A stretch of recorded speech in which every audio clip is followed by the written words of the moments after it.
dans le Val d'Oise. Les établissements scolaires resteront cependant ouverts pour accueillir les élèves. Les piétons sont également invités à faire preuve d'une extrême vigilance. La préfecture indique que les opérations de salage sont maintenues en continu sur l'ensemble du réseau.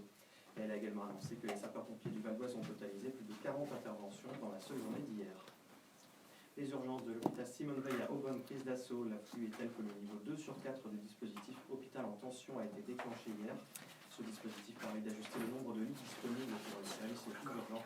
Ces dernières heures, la fréquentation a été exceptionnelle en raison de l'épidémie de grippe qui sévit dans une grande partie de la France, et aussi à cause des conditions météo de ces derniers jours. Beaucoup de médecins généralistes n'ont pas pu accéder à leur cabinet en raison de la neige, obligeant les patients à se rendre aux urgences. Le service des urgences adultes de l'hôpital Simone Veil à Aubonne accueille environ 150 personnes par jour. Un groupe scolaire de 14 classes pour la rentrée prochaine à Persan. La construction est déjà en cours depuis quelques semaines au niveau des rives de l'Oise. L'école comportera 8 classes élémentaires et 6 maternelles. Un bâtiment de 2 étages dont l'architecture sera similaire à celle du quartier. L'ensemble du projet est évalué à 7 millions d'euros de fonds subventionnés par le conseil départemental, l'État et la caisse d'allocation familiale pour la partie périscolaire. Les travaux pour cette nouvelle école doivent être terminés pour la fin de l'été, afin d'accueillir ses premiers élèves d'ici la rentrée 2019.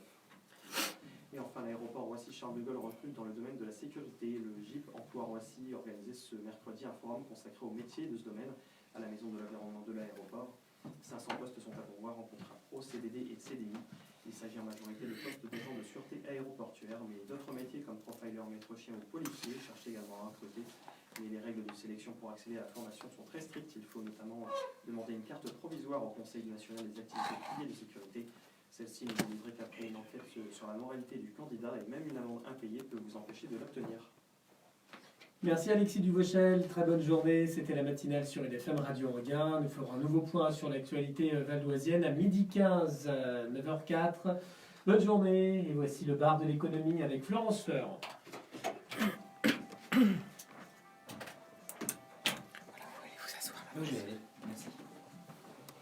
Bonjour Florence. Bonjour Christophe, bonjour à toutes, bonjour à tous. Comment allez-vous ce matin? Très bien, en pleine forme. Donnez-nous un ou deux thèmes que vous allez étaler. Eh bien, nous allons parler de la santé, comment on va pouvoir suivre son alimentation grâce à Diet Sensor.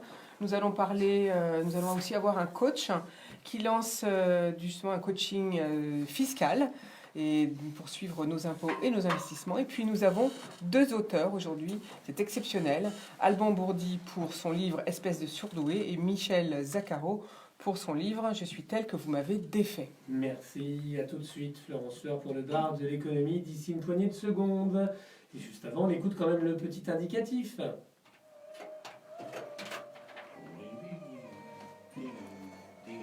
Tu arrêtes de chanter ça. Alors, est-ce qu'on a... Ah non, oui. C'est bon. J'ai mis juste un montage ici. La première chronique, ce sera sur la santé, parce que ça va permettre à Rémi Bonas, et on va la passer juste avant votre intervention. Et voilà, rebonjour à toutes et à tous. Je suis ravie de vous retrouver pour 90 minutes d'économie avec Philippe à la technique, Pierre-Louis Marmillot pour l'info du jour, Jean-Claude Durousseau qui va arriver pour la chronique santé, Olivier Carré pour sa chronique RH sur l'entreprise heureuse et Bruno Vigoureux pour bien sûr sa chronique cuisine du jour. Mais tout de suite, j'accueille mes invités. Rémi Bonas, bonjour. Bonjour Florence. Vous êtes le président fondateur de Diet Sensor, créé en 2015 pour développer une application de coaching nutritionnel très particulière pour aider tous ceux qui sont en surpoids, qui ont des maladies cardiovasculaires ou du diabète. Et après les excès alimentaires des fêtes, c'est la bienvenue. En janvier 2016, vous avez raflé le prix de la solution la plus innovante au monde lors du CES de Las Vegas. Et cette année, du coup, en 2019, vous la lancez sur le marché grand public. On peut donc maintenant la télécharger sur les plateformes Apple et Android. À l'origine, vous êtes ingénieur, spécialiste de la transformation digitale des services bancaires et de l'entreprise. Et vous nous expliquerez comment vous est venue cette idée et bien sûr à quoi ça sert. Enfin, on saura tout dans quelques minutes. À vos côtés, Pierre-Henri Janssen, bonjour. Bonjour. Vous aussi, vous faites du coaching, mais dans un autre domaine. Vous êtes product manager chez Tacotax, une marque de la société Optimisation Technologie créée en 2017. C'est donc notre start-up du jour. Tacotax est une plateforme gratuite qui propose le premier assistant virtuel pour les impôts. Donc on verra ce que vous nous proposez dans quelques minutes. Et puis à nos côtés, deux auteurs qui vont nous raconter leur vie, leur déconstruction avant leur reconstruction. C'est ce qui nous intéresse au bar de l'économie, la capacité et le temps pour l'être humain à se comprendre pour rebondir et faire de grandes choses professionnellement ou personnellement. Je le précise car c'est exceptionnel que je fasse venir des auteurs qui racontent leur vie, mais il y a beaucoup de jeunes en souffrance qui vont se retrouver dans vos deux cas, ou des parents qui seront sans doute heureux d'avoir de l'aide par vos deux histoires. Alors Alban Bourdi, bonjour. Bonjour Florence, bonjour à toutes et à tous.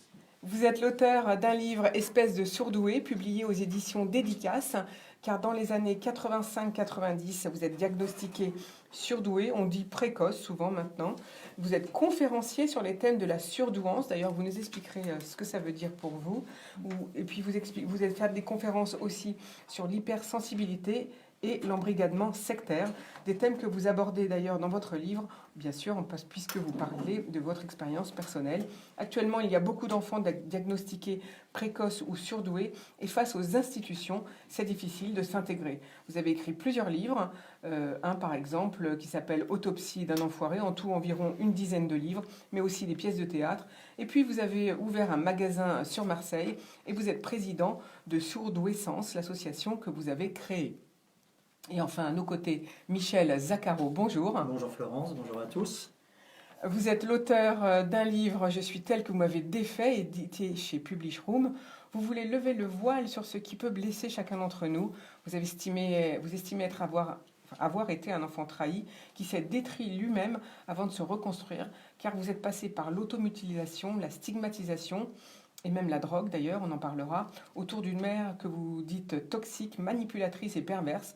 Vous avez créé et été gérant de plusieurs entreprises, comme la Société Nouvelle de Climatisation. On en parlera tout à l'heure.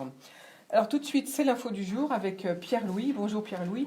Alors mardi, nous avons annoncé l'ouverture et le calendrier sur Parcoursup du 2 janvier au 14 mars. Aujourd'hui, on parle des vœux que vont faire les candidats. Comme l'an dernier, le futur bachelier peut inscrire jusqu'à 10 vœux, avec des sous-vœux pour certaines formations, comme par exemple un BTS, métier de la chimie, dans plusieurs établissements qui ne classent pas.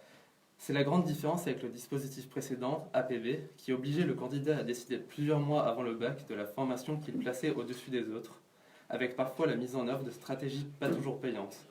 Pour chaque vœu, le jeune doit expliquer sa motivation en quelques lignes. Sera aussi transmise aux universités et formations sélectives une fiche avenir remplie par les professeurs, qui évoque notamment les compétences non scolaires de l'élève. Parcoursup regroupe quelques 14 000 formations publiques et privées, 85% du total des formations. Il a intégré cette année les 350 instituts de formation aux soins infirmiers, IFSI, et les 150 établissements de formation en travail social, EFTS. En 2020, toutes les formations reconnues par l'État auront l'obligation d'être sur la plateforme. Deuxième info du jour, c'est Google qui bat un nouveau record. En effet, en se voyant infliger une amende de la somme de 50 millions d'euros par la CNIL, Google vient effectivement de battre un record. La CNIL, Commission nationale de l'informatique et des libertés, reproche au moteur de recherche un manque de transparence vis-à-vis de son exploitation des données personnelles de ses utilisateurs. Avec une amende de cette somme, la CNIL devient la première institution européenne à utiliser le nouveau règlement sur la protection des données personnelles qui avait été mis en place le 25 mai dernier afin de sanctionner une grande entité. Cette somme reste néanmoins dérisoire pour une entreprise comme Google qui avait généré un revenu de 33 milliards de dollars le trimestre dernier. Le géant américain a indiqué étudier la décision de la CNIL. Troisième info du jour, l'opérateur télécom Iliad, maison mère de Free, a annoncé une prise de participation dans une entreprise qu'on ne connaissait pas, Jaguar Network, à hauteur de 75% et pour 100 millions d'euros. Jaguar Network, créé en 2001, est un fournisseur de services à très haute disponibilité à destination des entreprises et des marchés publics et l'un des leaders français du développement dans les marchés du cloud, de télécommunications et des smart cities. Jaguar Network s'appuie sur son réseau de fibres optiques interconnectant ses propres data centers situés en France. L'intérêt pour Iliad, c'est de prendre un pied dans les entreprises prestigieuses comme UGC, France Télévisions ou Amazon. Un segment du marché de 9,2 milliards d'euros, qui est dominé par Orange avec 70% du marché, puis SFR avec 20%. À l'issue de la transaction, Kevin Polisi, Le fondateur de Jaguar Network demeure dirigeant et actionnaire de l'entreprise à hauteur de 25% du capital. Cette transaction inclut le rachat intégral de la participation du fonds d'investissement Naxicap. Merci Pierre-Louis. Alors, dernière info, quelques rendez-vous pour finir. Aujourd'hui, c'est la Journée internationale de l'éducation et le 27 janvier, ça sera la Journée internationale dédiée à la mémoire des victimes de l'Holocauste. Ah, pardon. Aujourd'hui démarre le Salon des Thermalies à Paris. Et puis enfin, 2 journées internationales cette semaine. Oui, aujourd'hui, c'est la Journée internationale de l'éducation et le 27 janvier, c'est la Journée internationale dédiée à la mémoire des victimes de l'Holocauste. Merci pour les infos, Pierre-Louis. On vous retrouve, Pierre-Louis Marmillot, on vous retrouve dès demain. Tout de suite, c'est la chronique santé comme tous les jeudis. Bonjour Jean-Claude Durousseau. Aujourd'hui, vous nous parlez de l'apnée du sommeil. Qui doivent nous alerter. Je suis avec le docteur Philippe Lafausse, vous êtes ORL. Alors l'apnée du sommeil, en premier, qu'est-ce que c'est? Alors l'apnée du sommeil fait partie d'une maladie qu'on appelle la ronchopathie. Le premier signe de ronchopathie, c'est le ronflement. Et puis ensuite, des fois le conjoint se rend compte que de temps en temps, il y a des pauses respiratoires pendant la nuit. Et ça peut avoir des conséquences très graves, non pas pour le conjoint ou la conjointe, mais pour le patient lui-même. Ça peut provoquer des problèmes cardiovasculaires. Et au maximum, ça peut provoquer le syndrome de Pickwick qui peut être mortel. Donc, il faut... Les signes qui doivent nous alerter. Les signes qui doivent nous alerter, c'est déjà une mauvaise qualité de sommeil. Les gens se réveillent, ils sont un petit peu vaseux. Des céphalées matinales. Et et à ce moment-là, il faut aller consulter un otorino et un pneumologue. Personnellement, je trouve qu'il faut voir les deux. La pointe est Parce que c'est très important. Si vous voyez juste un pneumologue et puis qu'il y a des polypes au fond du nez, il ne verra pas les polypes au fond du nez et il va mettre un masque. Parce que le traitement, c'est a priori, c'est soit le masque, soit la pensée mandibulaire. Mais il va mettre un masque après la polygraphie, alors qu'il peut très bien y avoir des polypes au fond du nez. Et d'un autre côté, l'otorino ne connaît pas tout ce qui est pneumologique et c'est pour ça qu'il faut voir les deux. Donc on synthétise, apnée du sommeil, les signes qui doivent nous alerter, du ronflement en premier, les réveils fréquents pendant la nuit, un sommeil non de mauvaise qualité, fatigue et somnolence pendant la journée, qui découle du sommeil, baisse d'énergie, tout ça, ça découle de la même chose, manque de concentration. Bon, et dans ce cas-là, on fait une analyse du sommeil qui s'appelle une polygraphie. Et après la polygraphie, on décide de ce qu'il faut faire et une consultation otorino et pneumo. Voilà. Il y a aussi irritabilité et changement d'humeur et perte de mémoire. Tout ça, c'est le tableau de la maladie. Exactement. D'accord. C'est grave l'apnée du sommeil.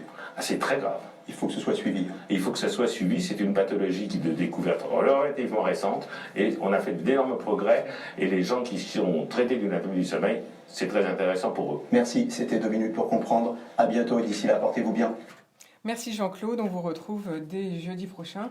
Alors l'apnée du sommeil, un gros problème. En tout cas, je voulais juste, avant de passer la parole à nos invités qui sont Rémi Bonas de Diet Sensor, Pierre-Henri Janssen qui fait du coaching fiscal et d'investissement, et puis Alban Bourdi pour son livre Espèce de surdoué, et Michel Zaccaro, auteur d'un livre Je suis tel que vous m'avez défait. Donc avant tout ça, je voulais remercier nos auditeurs sur Facebook et puis pour leurs petits mots. Non, l'émission dure 1h30 tous les jours, et c'est pour ça que l'émission d'hier s'est arrêtée au bout d'1h30 parce que une auditrice voulait nous demander la suite de l'émission. Et bien la suite, c'est aujourd'hui et pour d'autres sujets. Tout de suite, on va passer la parole à Rémi Bonas. Donc j'expliquais que vous êtes le président fondateur de Diet Sensor, créé en 2015, et vous lancez cette année une application justement pour qu'on puisse suivre son alimentation. Alors à quel problème voulez-vous vous attaquer ? Et que pensez-vous de cette chronique sur l'apnée du sommeil ? Oui, c'est très intéressant et on va faire la transition. Parce qu'en fait, à quel problème on veut s'attaquer ? On parle aujourd'hui d'épidémies non transmissibles quand on parle du surpoids, d'obésité et de tous les problèmes qui en découlent. L'apnée du sommeil est aussi une des conséquences du surpoids. Alors vous, carrément, c'est le mot épidémie, vous dites. Oui, c'est un mot qui est utilisé maintenant. On parle d'épidémies non transmissibles, puisque c'est pas comme le sida. Mais pourquoi ? Parce qu'en fait, nos modes alimentaires, en fait, notamment dans nos pays développés, nous amènent à toutes ces pathologies. Et aujourd'hui, en France, c'est un Français sur 3 qui est en surpoids, 1 sur 6 qui est en obésité. 1 sur 3. Ouais, donc surpoids, nous serions 1 sur 3. C'est énorme. L'IMC, c'est l'indice de masse corporelle. Et au-dessus de 30, on est en obésité, 35, obésité sévère. Alors, il y a un calcul pour ça, vous le trouverez sur Internet, c'est le poids rapporté à la taille, en fait. Et puis on se rend compte qu'aussi, les conséquences, 1 sur 10 a du cholestérol, 1 sur 20 a du diabète, voilà. Et tout ça, en fait, c'est un problème de société qui est lié à notre alimentation, parce que ce qui est quand même extraordinaire, c'est de se rendre compte que par l'alimentation, on peut aussi faire régresser ces pathologies. Et puis l'alimentation est la cause première notamment de toutes ces pathologies.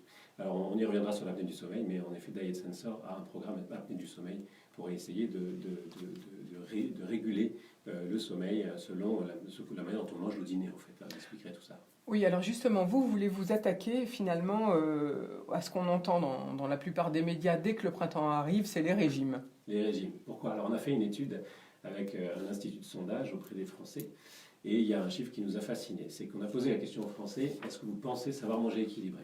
Et 80% d'entre nous pensent savoir manger équilibré. Donc normalement, c'est ça à peu près tout le monde. Okay. Donc nous, ensuite, on estime que tout ce qu'on mange, on fait bien. Voilà, on fait bien. On se dit, on sait faire, en plus on est Français, quoi, hein, donc on a des racines. Voilà.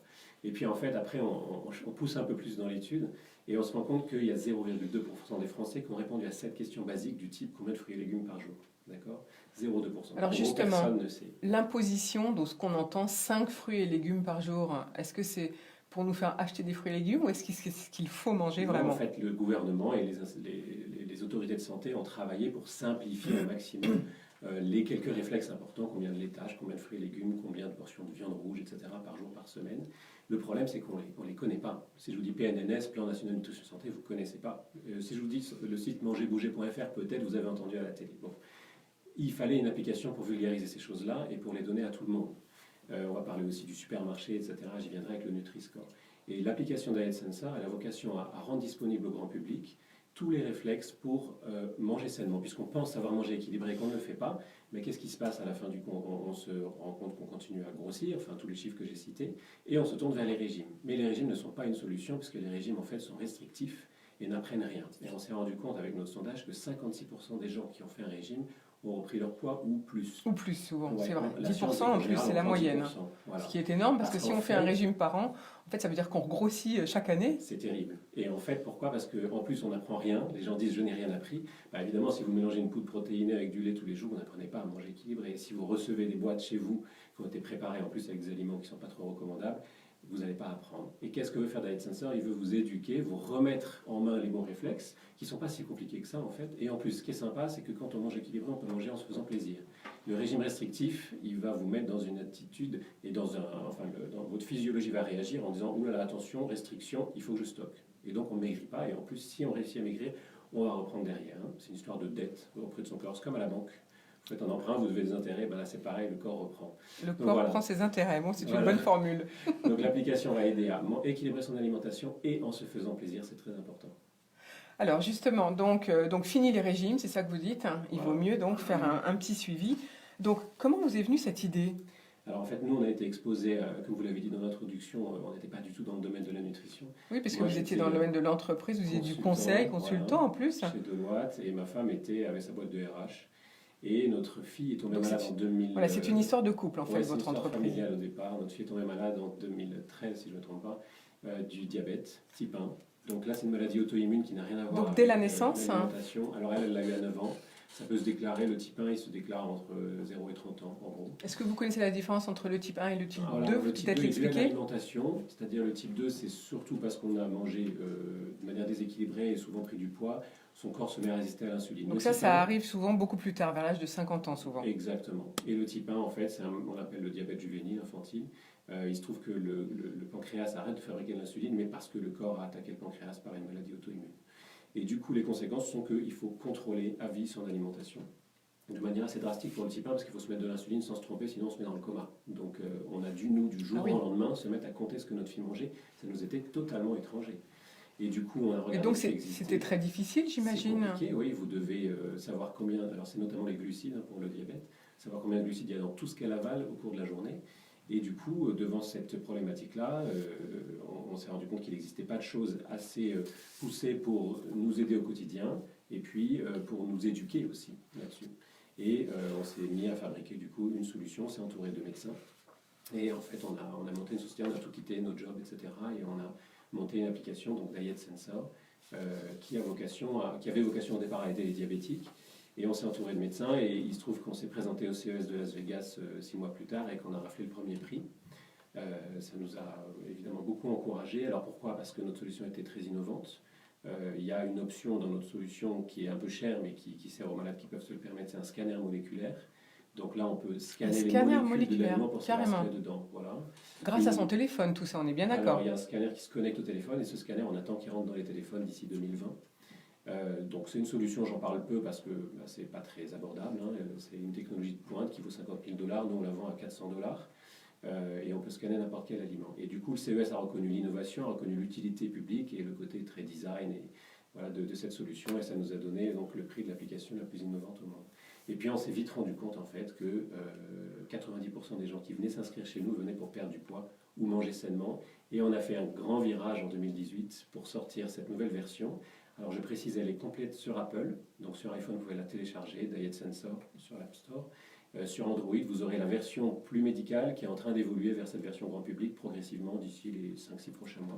D'accord, donc d'ici le mois de juin, ce sera disponible sur les 2 plateformes. Voilà, et donc cette version grand public, qu'est-ce qu'elle fait différent? On reprend tous nos algorithmes très scientifiques. Alors justement, comment fonctionne l'application? Voilà, et on va essayer d'accompagner les gens en fait dans tout leur choix alimentaire sur du supermarché jusqu'à chez moi quand je propose un repas, et tout ça en fonction de votre profil. Donc vous rentrez votre profil dans l'application. Donc il faut rentrer son prénom, son nom et son adresse mail. Nom, prénom, adresse mail, etc. On est RGPD, on en a parlé tout à l'heure. On n'utilise pas, on n'exploite pas vos données, c'est pour vous. Hein. Et derrière, vous allez rentrer votre profil. S'il y a des pathologies, de l'apnée du sommeil, du diabète, du cholestérol ou rien, mais simplement un problème de surpoids, ou même pas de problème de surpoids, mais juste équilibrer son poids. Et l'appli va, à partir de là, vous éditer vos listes de courses. Vous éditez toutes les recettes qui peuvent convenir à votre pathologie. Vous proposez des aliments à vous suggérer. Au supermarché, vous allez aller faire vos courses, donc avec les listes qu'on vous propose. Vous faites vos choix en fonction de vos goûts. Vous pouvez mettre si vous êtes végétarien, si vous ne pouvez pas manger de gluten, etc. Et puis quand vous allez... Ou pas de viande, comme vous avez dit. Voilà. Ou... Et voilà. puis quand vous allez faire vos courses, on va vous aider à faire les meilleurs choix. Parce qu'en fait, on ne fait pas toujours les meilleurs choix. Et le problème, vous avez entendu parler de cette solution qui est maintenant bien connue, qui s'appelle Yuka. Et on reprend les choses que font Yuka, mais on pousse un peu plus loin. C'est-à-dire qu'on utilise des scores qui ne sont pas des scores maison, comme a fait Yuka, mais des scores scientifiques, validés par les gouvernements européens et qui vont petit à petit arriver dans nos supermarchés. On appelle ça le Nutri-Score. Vous savez, c'est ce score en 5 couleurs. Voilà, c'est tout nouveau, ça. Voilà, ça vient. Alors dans Diet Sensor, vous scannez le code barre et on vous montre le Nutri-Score. Mais on vous montre un autre score qui complète le Nutri-Score. C'est le degré de transformation. Est-ce que vous savez que plus on mange d'aliments transformés, industriels, plus il y a des risques de cancer, 30% des cancers dus à l'alimentation. Et tout ça, ça vient des additifs, des colorants, des conservateurs, etc. Des additifs, puis trop de sucre, trop de sel. Voilà. Avec le Nutri-Score, vous saurez que c'est trop gras, salé, sucré. Et avec le score Nova, c'est le score de transformation, vous saurez si c'est un score 4, que c'est quelque chose qu'il faut éviter. Donc c'est très scientifique en fait, votre application. Très scientifique, oui. Ok, donc on a compris qu'avec votre appli, on peut personnaliser son programme, choisir les meilleurs produits, gérer sa liste de courses, c'est ce que vous venez de dire. Voilà, et je continue, en fait, quand je suis à la maison, donc ma liste de courses, j'ai les meilleures alternatives, hein. On ne va pas faire que vous dire que c'est pas bien, on vous dit quoi prendre dans le rayon, qui est moins transformé, moins gras, salé, sucré, et après c'est comment je compose mon assiette. Là, on va vous donner des recettes. Vous allez dicter à votre téléphone votre repas. Parce que dans ces applications, il y en a. On dicte à son téléphone son repas. Mais il n'y en a aucune dans laquelle on peut dicter. Et en fait, il faut tout rentrer à la main. Avec Diet Sensor, vous dictez à votre téléphone le repas en quelques secondes. Comme ça, c'est facile. Et là, l'appli, elle fait quoi? Elle vous dit si le repas est nourrissant. Elle vous dit s'il est équilibré. Et s'il ne l'est pas, elle vous dit quoi mettre dans le repas pour le compléter, l'équilibrer. Vous pouvez peut-être manger plus. Il faut arrêter de vous mettre à la diète et vous restreindre. Vous devez peut-être manger un petit peu moins de tel aliment, etc. Et surtout, il y a une réserve plaisir. Vous devez manger les calories de la semaine pour vous faire plaisir avec ce que vous aimez, pour surtout pas rentrer dans un système restrictif et punitif. Alors ça, c'est une bonne nouvelle. Par contre, moi, j'ai une petite question à vous poser, notamment pour les femmes, parce qu'elles adorent grignoter plus que les hommes. Alors, est-ce que votre appli, comment on fait quand on grignote? Eh bien, vous rentrez ce que vous avez grignoté. On va d'ailleurs vous suggérer du grignotage intelligent, hein, des collations intelligentes. Et puis vous allez pouvoir rentrer ça dans votre journée. Diet Sensor va piloter à la journée. Le corps fonctionne à la journée. Donc il faut oser dire qu'on a mangé par exemple 2 carrés de chocolat à des heures. Voilà. Très bien. Et en plus, en plein milieu de l'après-midi par exemple. Le carré de chocolat, on va vous dire d'en prendre 3. Parce qu'on va calculer vos apports en ce qu'on appelle les macronutriments, glucides, lipides, protéines. Les calories évidemment sont un résultat, mais ce n'est pas suffisant. Et on vous aide à l'équilibrer. Il vous faut des glucides, il vous faut du bon chocolat. Donc on va vous aider à trouver le meilleur chocolat et puis vous allez pouvoir l'ajouter dans votre la journée. Alors il y a quelque chose de très intéressant dans votre application, j'ai trouvé, c'est suivre ces micronutriments. Comment vous faites? Alors on suit les macros, ceux que j'ai cités, glucides, lipides, protéines. Et pour les micronutriments, On va vous donner dans la version il y a une version en fait gratuite. Tout ce que j'ai cité jusqu'à maintenant est gratuit. C'est gratuit. Et dans la version payante, parce que nous, il faut qu'il y ait un petit pourcentage d'utilisateurs qui nous payent, sinon on ne peut pas survivre. Et là, dans cette version payante, vous avez du coaching et on vous aide avec plus de suggestions d'aliments pour vous faire prendre des aliments dans toutes les familles alimentaires. C'est là qu'on va vous aider à manger le bon nombre de fruits et légumes, le bon nombre de... Vous savez qu'il faut manger des noix tous les jours. Les gens le savent pareil, il faut manger 15 grammes de noix. En été comme en hiver? Oui, parce que, alors noix, toute cette famille-là, amandes, etc. Les fruits Ça secs, vous on appelle apporte ça. Les oméga 3 et toutes les bonnes graisses, en fait. Et en plus, c'est délicieux. Et pour une collation, c'est une collation très intelligente, justement. Et donc, Diet Sensor, dans la version payante, va vous apporter tout un tas d'idées pour faire ça. Ça, c'est super intéressant. Alors, on va parler un peu maintenant, si vous voulez bien, de combien ça coûte. Enfin, vous en avez déjà un peu parlé. Donc, déjà, c'est gratuit jusqu'à déjà, même le fait qu'on puisse dicter son repas et avoir des suggestions de recettes, tout ça, c'est gratuit. Alors, on a les courses, tout ça c'est gratuit. Vous avez déjà un certain nombre de recettes et de suggestions pour équilibrer les repas. Donc, pour avoir les choses supplémentaires qui sont payantes, ça coûte combien? C'est un abonnement à l'année? Comment ça fonctionne? À l'année, enfin, Apple vous prélève pour l'année et ça revient à 95 centimes par semaine. Donc, en gros, oui, c'est pas très cher. Par semaine pour prendre soin de sa santé, c'est pas trop cher. On l'a voulu vraiment abordable pour tout le monde. Et puis, si vous prenez que pour 6 mois, ça monte à 1,50 € par semaine. Donc, en gros, si je donne le prix global, c'est 39 € pour 6 mois ou 49 € pour un an. Avec ça, vous avez le suivi des macronutriments en détail, donc plus seulement les calories. Vous avez des leçons sur la nutrition, vous avez 600 recettes, vous avez 200 choix alimentaires pour équilibrer vos repas, vous avez tout un tas d'analyses et de bilans de vos journées pour vous aider à aller plus vite. Et puis des conseils quotidens en plus. Des conseils quotidiens. Ouais.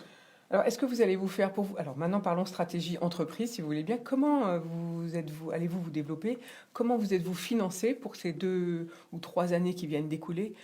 Par quelle solution avez-vous choisi pour ça? Alors, au départ, on partait de rien.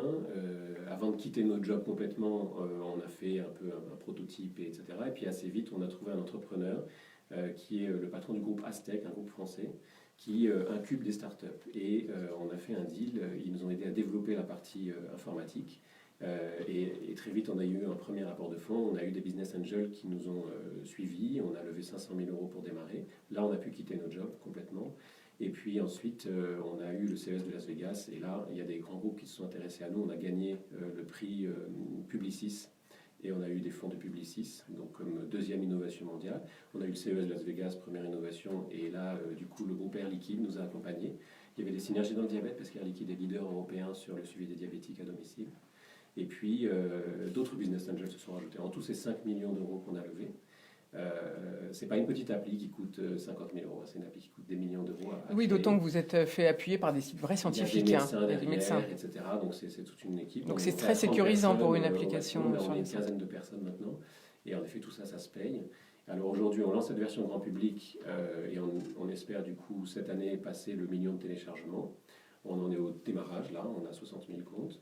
Et si on a ce 1 million de téléchargements cette année, avec un certain nombre de clients qui décident de nous payer pour pouvoir avoir la version premium, ça nous permet d'être rentable en fait et de pouvoir continuer ce qu'on fait. Alors, qu'est-ce qu'il faut vous souhaiter pour l'année 2019? Je suppose que peut-être vous allez vous appuyer sur des équipes médicales spécialisées dans notamment le diabète, la première cause peut-être qui justifie d'être suivie médicalement. Est-ce que vous allez vous faire prescrire par des médecins?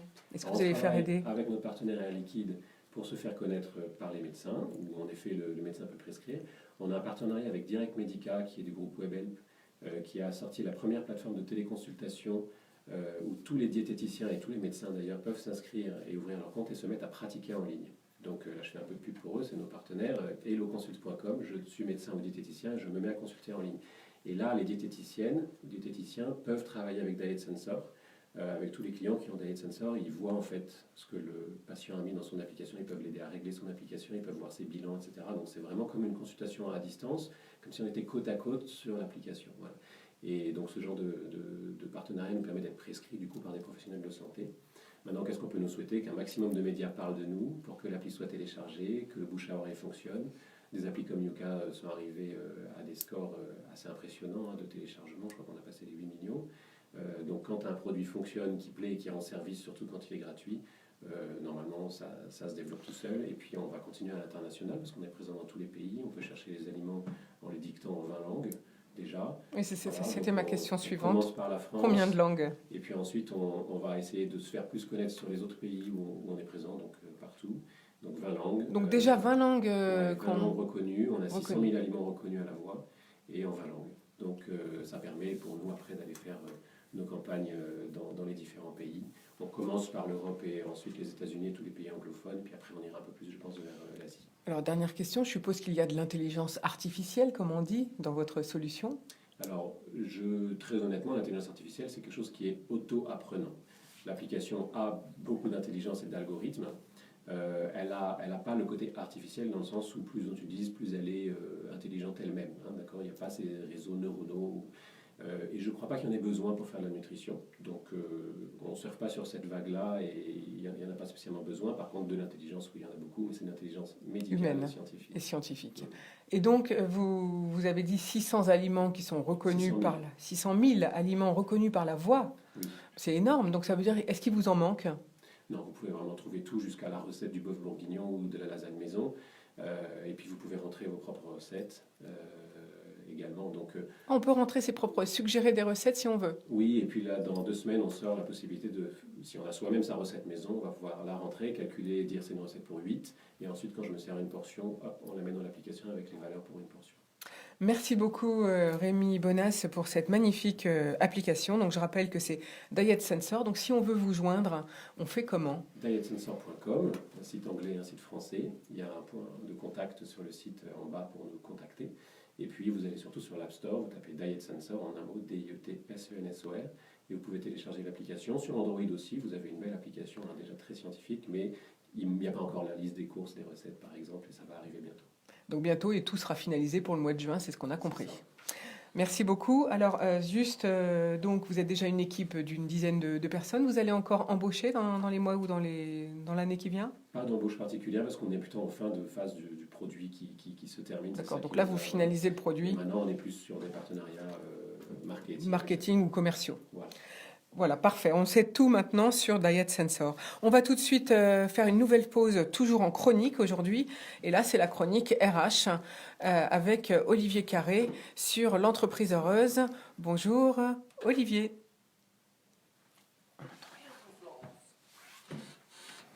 Qu'est-ce qui rend une entreprise heureuse? Comment faire pour que les salariés, le dirigeant et les résultats soient heureux? Dans ce domaine, je crois que le maître mot est autonomie. Et pour que chacun soit autonome, il faut que chacun dispose de toutes les informations dont il a besoin pour prendre les décisions qui le concernent, à son niveau. Cela signifie qu'il faut, en premier lieu, clarifier les objectifs et le cadre, la mission, le grand objectif commun et les valeurs. Il faut que la stratégie, la vision à 3 ans, soit connue de tous. Ensuite, chacun doit connaître le montant de sa liberté budgétaire.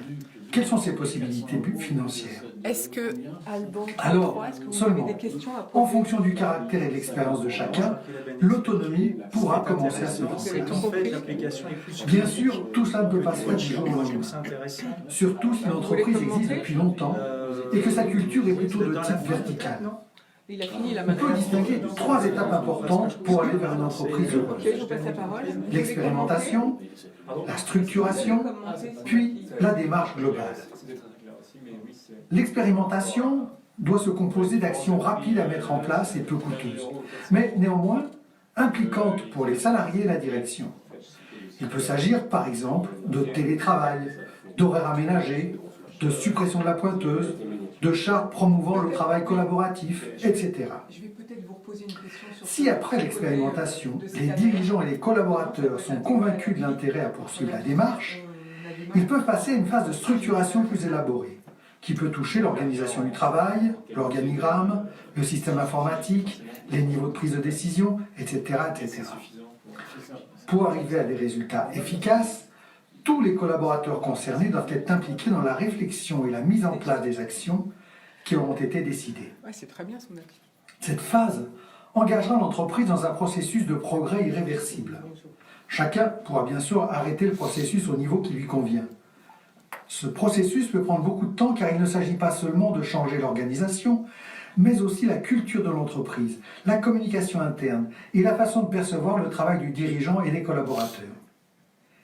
Il s'agit donc aussi d'un travail de développement personnel qui concernera tous les membres de l'entreprise. Enfin, Mais peut-on dire enfin dans les processus d'évolution d'une entreprise? Enfin donc, l'entreprise peut entrer dans une démarche globale. Les méthodes sont nombreuses. Certains parlent d'entreprise libérée, d'holacratie, certains trouvent leur propre façon d'opérer. Les exemples et les réussites aussi sont assez nombreux en France et dans le monde. Nous pouvons citer parmi les plus connus des entreprises comme Zappos aux États-Unis, Favi ou le groupe Hervé en France. Mais dans tous les cas, à l'origine, il y avait un dirigeant qui était convaincu du bien fondé de ce genre d'organisation et qui a mis toute son énergie pour qu'elle réussisse. Je vous remercie. Merci Olivier Carré pour cette chronique sur l'entreprise heureuse. On vous retrouve bien sûr dans quelques jours, sans doute la semaine prochaine ou dans 15 jours.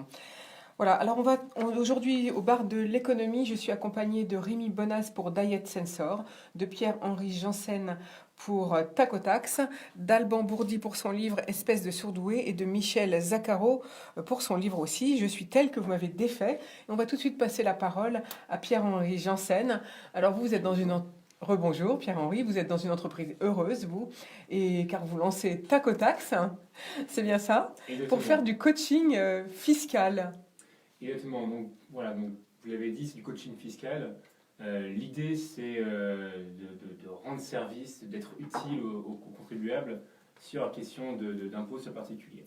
C'est évidemment pas quelque chose de très sexy, ça stresse beaucoup de contribuables. Donc, notre objectif, c'était tout d'abord de proposer un premier produit qui permet aux contribuables d'optimiser leur patrimoine. Donc, c'est un produit qui est vraiment concentré sur une meilleure gestion du patrimoine du particulier. Et ensuite, on a lancé un deuxième produit sur la déclaration de revenus qui va avoir lieu justement en avril, mai, juin prochain. Donc à ce titre, on est devenu partenaire de l'administration fiscale, on est devenu partenaire de la DGFiP. Donc un individu qui arrive sur notre site, il arrive du coup sur une plateforme dédiée à cette déclaration de revenus. Il va pouvoir directement répondre à des questions multiples. Et ensuite, cliquer sur envoyer, cette déclaration de revenus sera directement envoyée à l'administration fiscale. Ce qu'on lui propose, c'est évidemment qu'il n'y ait aucune erreur, donc comme ça, voilà, le contribuable se repose l'esprit sur cette déclaration de revenus. Donc pas d'erreur, en un minimum de temps et évidemment en optimisant sa déclaration de revenus. Donc ça, c'est la grosse nouveauté 2019, c'est de pouvoir déclarer ses revenus en ligne aidé d'un expert. C'est ça, alors c'est en ligne, alors non seulement, je précise, c'est en ligne, aidé par un expert, également gratuit. Tout est gratuit chez Tacotax, à aucun moment vous sortez la carte bleue. Vous pouvez avoir quelqu'un qui justement sera au téléphone pour vous aider.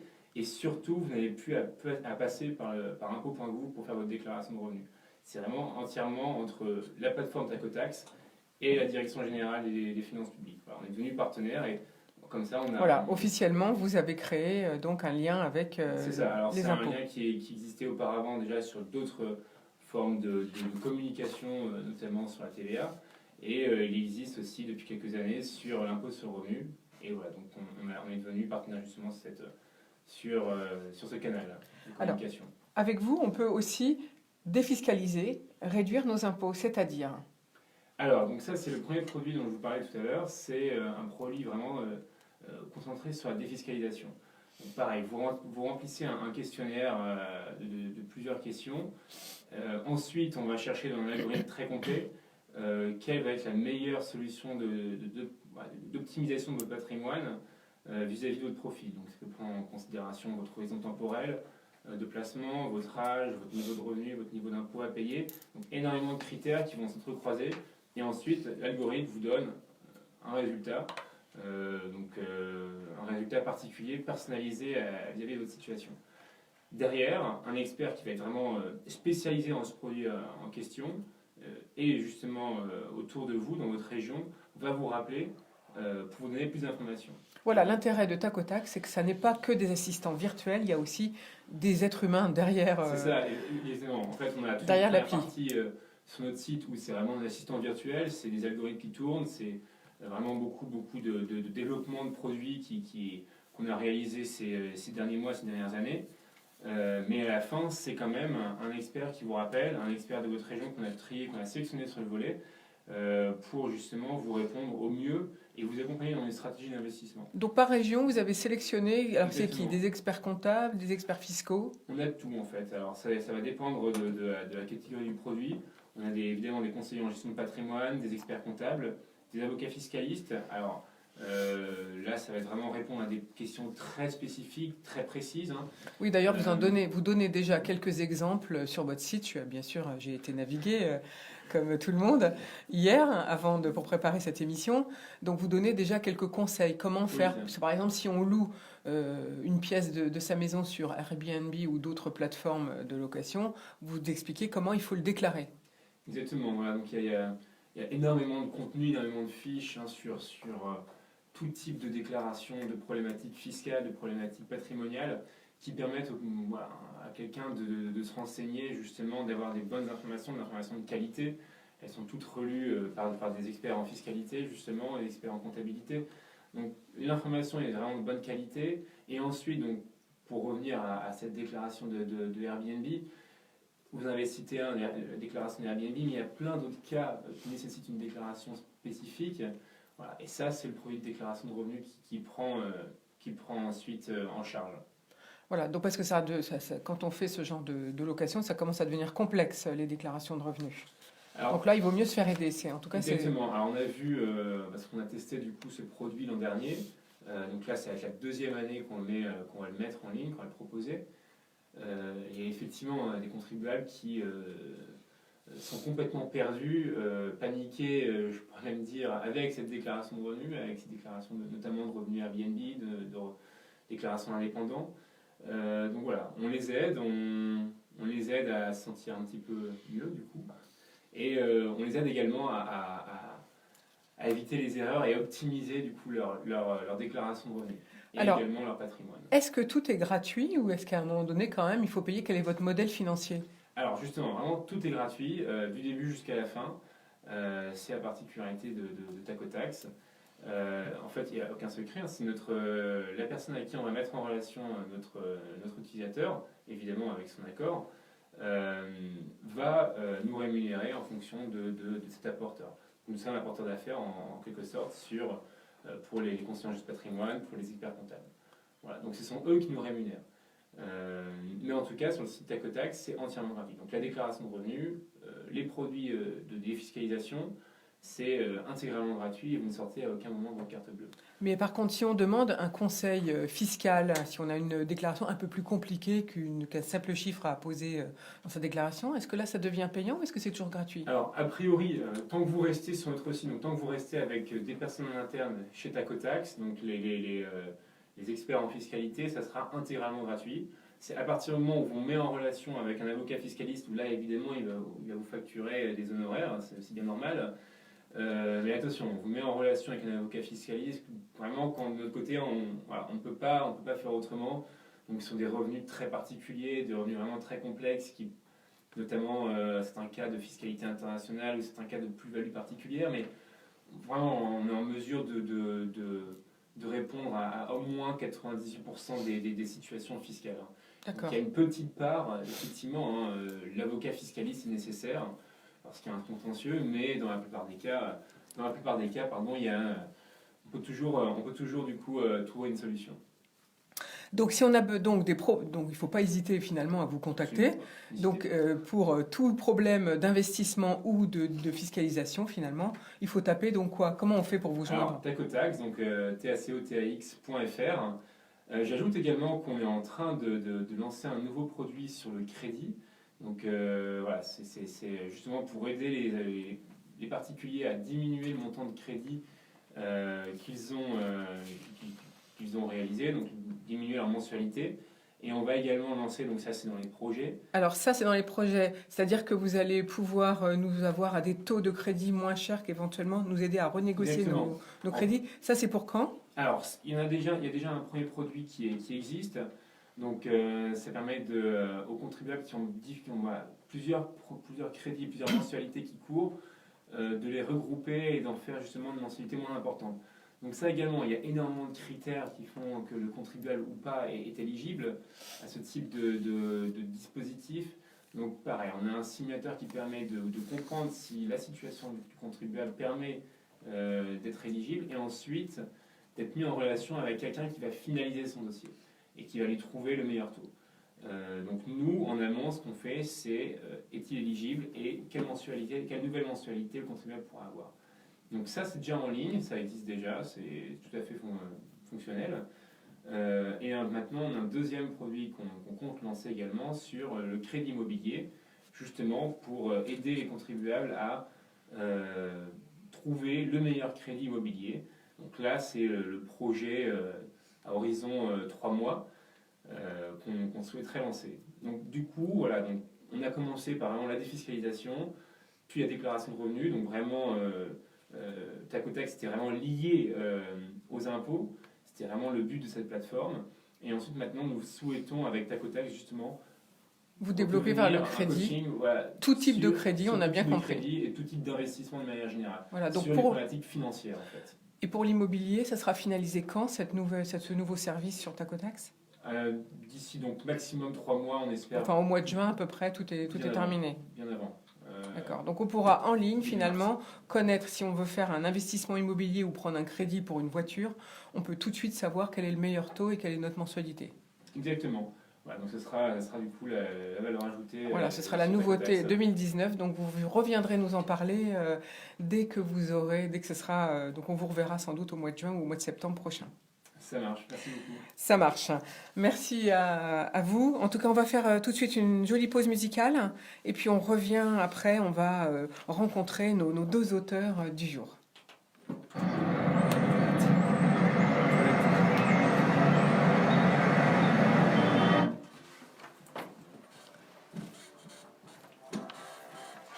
On est tout bon. Ça va ? Très bien. Ok. Très bien. Est-ce que vous avez oublié de dire quelque chose ? Non, je pense que j'ai fait le tour. Pourquoi c'est si fort ? Ah, c'est les casques. Comment ? C'est là que j'éteins les casques ?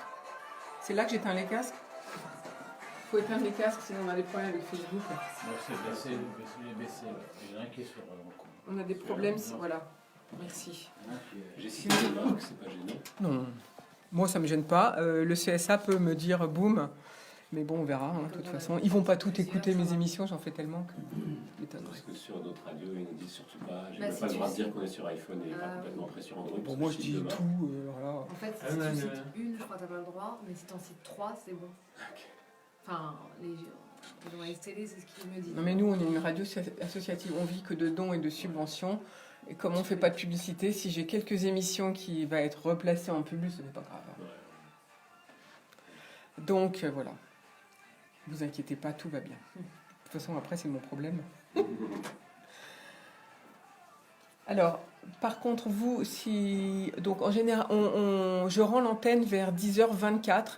Donc, vers 10h22, 21, je propose 1 minute de conclusion. Pour vous, si on a le temps, on reviendra sur le problème du scanner, parce que c'était quand même très, très compliqué.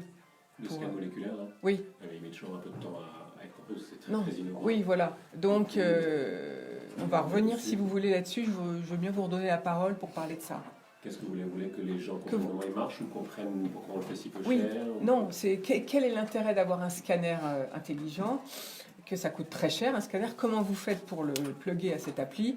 Parce qu'il n'y a pas de scanner dans le téléphone, donc vous voyez, physiquement. Ça va, Bruno ?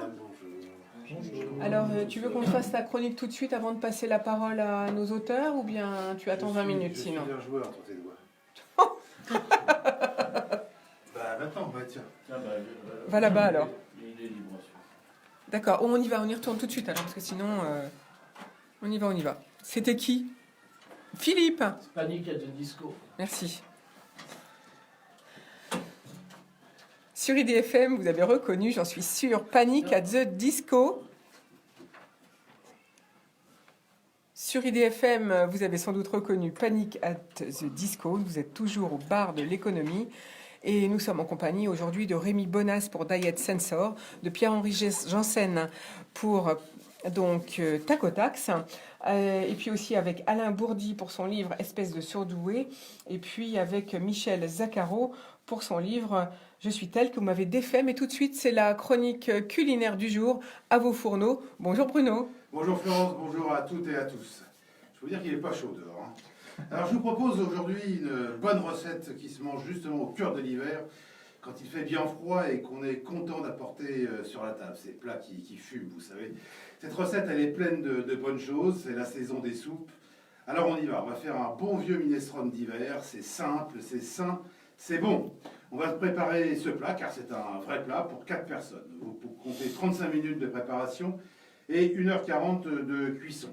Il vous faut 400 g de potiron, 300 g de panais, une branche de céleri, 100 g de haricots secs type lingot, 80 g de pâtes, des pâtes courtes, 50 g de lardons, un oignon, une gousse d'ail, une feuille de laurier, un demi-bouquet de persil, du basilic, à cette période vous pouvez en acheter du sec, du parmesan, 2 cuillères à soupe d'huile, du gros sel. Allez, on file en cuisine.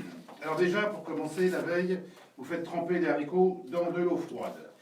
Le jour même, vous coupez les légumes en petits cubes, vous émincez le céleri, vous ciselez le persil et vous mettez de côté. Ensuite, vous hachez finement les lardons avec l'ail et l'oignon. Moi, je les ai coupés finement, plus ou moins au couteau. Vous faites revenir ce mélange dans une cocotte ou un faitout à feu moyen, avec 2 cuillères à soupe d'huile d'olive et la feuille de laurier. Vous ajoutez le céleri, les cubes de légumes, les lingots écoutés. Vous versez 2 litres d'eau et un peu de gros sel. Vous portez à ébullition et baissez ensuite le feu. Vous ajoutez la moitié des herbes et laissez mijoter. Vous oubliez, comme on dit en cuisine, vous oubliez la cocotte sur la plaque. Après 1h30 de cuisson, vous ajoutez les pâtes pendant environ 10 minutes. Ensuite, c'est fini. Vous servez le minestrone bien chaud, bien fumant, que vous parsemez du reste de persil et de basilic, de parmesan râpé et d'un filet d'huile d'olive, et vous poivrez. J'ai fait cette recette en début de semaine. Ma femme, qui est d'origine italienne, a trouvé ça très bon. C'est donc que ça l'était. De toute façon, si elle le dit. Donc vous allez voir, c'est vraiment sympa. N'hésitez pas à en faire un peu plus, comme ça vous pourrez en manger toute la semaine. Je vous recommande avec ça un vin d'hiver, un Saint-Joseph par exemple, qui est bien. Juste un petit mot de sport pour vous dire que dimanche, à la Halle des Sports de Chambly, aura lieu la Coupe de France de karaté, chère à notre ami Philippe. Toutes les catégories d'âge seront représentées, des poussins aux vétérans. C'est donc à partir de 9h dimanche. Bonne journée, à bientôt. Merci Bruno. Eh bien, on vous retrouve cet après-midi à 14h30 ou alors dès lundi pour la chronique sportive avec moi au bar de l'économie. Allez, tout de suite, on passe la parole à Alban Bourdi. Comme je vous ai dit en introduction, Alban Bourdi est l'auteur d'un livre « Espèce de surdoué », publié aux éditions Dédicace. Alors, Alban Bourdi, vous commencez votre roman. D'ailleurs, vous racontez finalement votre vie par le menu détail dès votre naissance, qui déjà a été difficile. Moi, j'ai une question tout d'abord à vous poser. Ce roman, vous l'avez écrit au fil des années ou bien c'est un effort de mémoire que vous avez fait très récemment? Non, c'est pas écrit au fil des années, c'est un effort de mémoire, oui. Enfin, je me suis replacé vraiment, et c'était très facile pour moi, surtout dans la partie où j'ai 8 ans environ, parce que c'est un âge qui a été très déterminant, duquel j'ai eu du mal à m'extraire, on va dire. Je suis resté toujours un petit peu dans c'est-à-dire avec ces goûts-là et cette manière de voir la vie que j'avais à cet âge-là. Donc c'était un petit peu un instantané. Après, je l'ai écrit il y a quelques années, c'est-à-dire toute la partie où j'ai 8 ans a été écrit indépendamment du reste du récit, alors que le reste du récit a été écrit chronologiquement pour écrire l'autobiographie. En fait, on m'avait sollicité pour faire ça, parce que quand j'ai commencé à faire les premières conférences, on m'a dit, mais ce qui serait bien, surtout que tu es écrivain, donc ça serait que tu écrives vraiment ton histoire et plus du roman, parce que surtout que j'écrivais des autofictions, donc souvent j'écrivais mon histoire, mais de manière romancée. Oui, comme j'ai dit en introduction, vous avez déjà écrit plus de 10 livres, voilà, et puis vous avez fait aussi des pièces de théâtre, enfin plein de choses vous avez fait dans votre vie, dans votre jeune vie. Et donc là, c'était effectivement l'idée d'écrire tout mon parcours, donc chronologiquement comme ça, mais il y a vraiment la partie des 8 ans, celle qui est la plus développée, on va dire, dans le livre, parce que qui est centrale dans ma vie, dans mon parcours, qui a été décisive. Celle-là, je l'avais écrit en fait, porté vraiment comme ça à partager la vision du monde que j'avais. Je l'ai écrit petit à petit il y a quelques années. Et ça, c'est inséré dans un récit. Sinon, Voilà, parce qu'en fait, l'intérêt de votre livre, c'est que, je rappelle le titre, Espèce de surdoué, vous racontez par le menu détail toute votre vie. En fait, on vous a diagnostiqué surdoué, à quel âge, et quel fut le résultat du test de QI que vous avez subi? Alors, c'est quand je suis rentré à l'école primaire, en fait, donc je n'avais pas tout à fait 6 ans, parce que je suis né au mois d'octobre, donc en septembre, j'avais 5 ans et demi, quoi. Et j'avais appris à lire et à écrire tout seul. Il y a quelques années avant, quand j'avais 3-4 ans, on s'était aperçu comme ça que je savais. En fait, dès la maternelle, vous saviez déjà lire et écrire, vous avez tout de suite... Oui. Mais ça s'était pas su parce qu'on ne l'apprenait pas à ce moment-là à maternelle à lire et écrire. Puis en plus, j'ai très peu fréquenté l'école maternelle, je commençais toujours les années, puis bon, je ne les finissais pas. Donc on s'en est aperçu. Pour vous, c'était un supplice, l'école, finalement? Ah oui. À l'école maternelle, surtout parce qu'on nous faisait dormir, on nous faisait faire la sieste, et ça, pour moi, c'était insupportable, parce que déjà, j'avais du mal à dormir la nuit, alors en plus, on nous faisait dormir la journée. Donc il faut dire que vous, dormir, c'est un problème. D'ailleurs, ça vous suivra jusqu'à assez tard, à cause des cauchemars, vous dites, dans votre livre. Et puis aussi une certaine peur de l'arrêt de l'activité cérébrale, parce que toujours chercher à toujours comprendre les choses. Alors on va tout de suite poser quand même la situation, c'est qu'on vous détecte un cerveau, enfin un QI de 160, ce qui est énorme, c'est ça? Oui, enfin 150. Ou 150. Oui, parce que 160, bon, c'est maximal, alors, ça dépend des tests, il y a des tests où ça va jusqu'à 180, le test américain notamment. Mais donc quand je rentre à l'école, on s'aperçoit que j'ai appris à lire et à écrire tout seul. Donc au début, on n'y croit pas trop, on pense que c'est mes parents qui m'ont forcé, on pense que... Oui, qui vous ont appris à lire, comme font certains parents. Voilà. Enfin, le directeur d'école n'y croit pas trop, et finalement, on m'oriente au CMPP, donc pour un accompagnement psychologique, et là, on me fait passer un test de QI, effectivement, et donc là, on me sort un chiffre, mais sans explication en plus à l'époque, parce que maintenant, je pense que c'est bien plus expliqué, déjà bien plus détecté. À l'époque... Bon, j'étais le seul dans ce cas-là dans l'école, et puis c'est ce que je dis souvent, il a fallu attendre que j'ai 30 ans pour rencontrer une autre personne qui m'a dit qu'elle avait été détectée, elle aussi, surdouée. Dans les 30 premières années de ma vie, je n'ai absolument rencontré personne qui... Dans votre cas, parce qu'en plus vous êtes enfant unique, donc vous n'avez pas ni frère ni sœur, donc finalement assez solitaire, personne à qui parler, à part vos parents qui quand même vous ont toujours soutenu, il faut le dire. Vous n'avez pas été laissé tomber comme peuvent l'être certains. Et vous dites d'ailleurs que les autres vous traitent de bêtes curieuses. Oui, j'étais le surdoué, donc les gens venaient me voir toujours comme ça, j'avais les plus grands, enfin des gens que je ne connaissais pas qui venaient voir, rien voir, c'est le surdoué, donc j'étais un peu l'attraction vraiment de l'école, puis ça s'est continué après en plus au collège. Alors en fait, vous, ce qui est caractéristique, c'est que finalement votre cerveau s'arrête jamais. C'est ça que vous dites dans le livre. Et du coup, vous développez plein de passions dès l'âge de 5 ans. La première, c'est d'abord vous posez beaucoup de questions, puis vous vous passionnez donc dès 5 ans les animaux, le jazz, l'histoire de France. Pour un enfant de 5 ans, c'est pas courant de s'intéresser à l'histoire de France. Et donc en fait, c'est ça qui vous empêche de dormir, c'est que votre cerveau s'arrête jamais. Oui, et puis il y a une certaine de peur de passer à côté de quelque chose, enfin... Ça, c'est un peu bizarre, mais bon, c'est peut-être lié aussi au cauchemar, difficile à dire exactement quoi, mais c'est vrai qu'il y a une peur de lâcher, une peur de s'arrêter, comme si qu'il fallait rester dans le train, quoi, et puis une peur de... Si tu veux, les absences me faisaient un petit peu peur, quoi, donc il fallait toujours qu'il y ait quelque chose qui se passe, apprendre quelque chose de nouveau, comprendre... Voilà, ça, comme s'il y avait un but, mais ça c'était surtout à l'adolescence, un but de vraiment tout comprendre. Et est-ce que ça maintenant vous l'avez toujours, cette volonté de vouloir apprendre, comprendre, tout savoir? Non. Non, ça s'arrête? Je serais devenu vraiment fou parce qu'à l'adolescence c'était vraiment un état de burn-out intellectuel à ce niveau-là, et si j'avais pas vraiment lâché et que je m'étais pas retrouvé dans les conditions où vraiment c'est comme si j'avais mis en veille un peu tout l'intellect, et si j'avais pas fait ça, non, ça tournait vraiment à la... Donc à un moment donné, ça s'est arrêté. C'est vous qui avez décidé. Comment vous avez fait? Non. En fait, ce qui s'est passé, c'est que j'ai quitté donc, le lycée. Donc j'avais 15 ans, j'étais en terminale, parce que j'avais un an d'avance. C'est parce qu'on m'a fait sauter une classe. Quand on a détecté surdoué, on m'a passé directement CE1. Donc comme je suis de fin d'année, donc voilà, j'avais 15 ans et j'étais en terminale. Et donc j'ai quitté l'école un petit peu avant mes 16 ans. Et donc je me suis retrouvé, en plus j'ai toujours habité en ville, jusque-là j'étais région parisienne à la base, et puis là j'étais à Avignon. Et donc je me suis retrouvé, ma mère venait d'être mutée, elle travaillait à la poste en montagne, et je me suis retrouvé dans les Alpes. Et dans un tout petit village et tout ça, donc Ça a complètement changé ma vision de voir le monde, parce qu'il n'y avait plus l'école qui était pour moi facteur de stress toujours beaucoup. Il n'y avait plus le regard des autres, parce que j'étais tout seul dans un village. Et, ça vous a permis de faire une pause, oui, finalement. Il n'y avait plus l'agitation autour, il y avait le silence, la montagne. Donc on peut dire que ça a été salutaire pour vous? Ah, complètement, parce que là j'étais vraiment en train de me noyer dans beaucoup de stress et puis dans un fonctionnement hyper cérébral, hyper intellectuel. Et à ce moment-là, en plus, bon, ça a été flagrant au niveau corps aussi, parce que bon, j'avais 15 ans, 16 ans après, mais... Ça, vous le montrez très bien d'ailleurs dans votre livre. Vous dites que finalement, à l'école, vous avez été un peu le souffre-douleur, vous êtes fait taper, vous avez été harcelé, enfin vous avez tout subi à l'école, parce que c'était l'ambivalence, une précocité et une maturité intellectuelle, même par rapport à vos parents, vous dites d'ailleurs dans votre livre. Mais par contre, vous aviez un aspect physique beaucoup trop jeune, parce que vous êtes très grand, nos auditeurs ne vous voient pas, mais vous êtes très grand. Mais en fait, à l'époque, vous aviez l'air d'un bébé, alors que vous aviez 1 ou 2 ans d'avance. Oui, c'est ça. Déjà j'avais 1 an et demi d'avance du fait d'être né en fin d'année, et en plus j'avais un retard de croissance.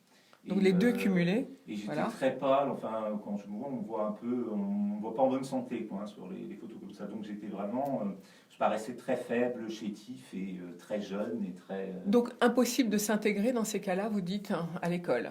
Qu'est-ce qu'on peut faire? Qu'est-ce qu'on peut donner comme conseil à des jeunes qui seraient dans votre cas et qui nous écoutent pour mieux s'intégrer à l'école? Est-ce que finalement d'avoir sauté une classe, c'était un bon choix? Qu'est-ce que vous en pensez? Je ne sais pas trop dire si c'est un bon ou un mauvais choix. C'est vrai que j'aurais voulu continuer le CP, surtout parce que bon, je m'y plaisais bien à ce moment-là. Bon, j'aimais beaucoup l'institutrice. Mais je me serais très ennuyé toute l'année parce qu'on aurait appris à lire et à écrire. Effectivement, je savais déjà. Donc je me serais très ennuyé. Donc je ne sais pas si c'est un bon choix. Après, c'est vrai que c'était pas évident d'avoir 1 an d'avance. Et ça m'a, surtout donc, quand l'entrée en 6e, quand j'ai été vraiment harcelé et maltraité par les autres élèves. Si j'avais eu 1 an de plus, ça se serait moins passé comme ça. Donc il y a du bon et du mauvais. Pour autant, je ne peux pas dire que ça soit quand même un mauvais choix, parce que c'est vrai que je me serais très ennuyé tout le long du CP. Ça aurait servi. Donc finalement, il valait mieux sauter une classe.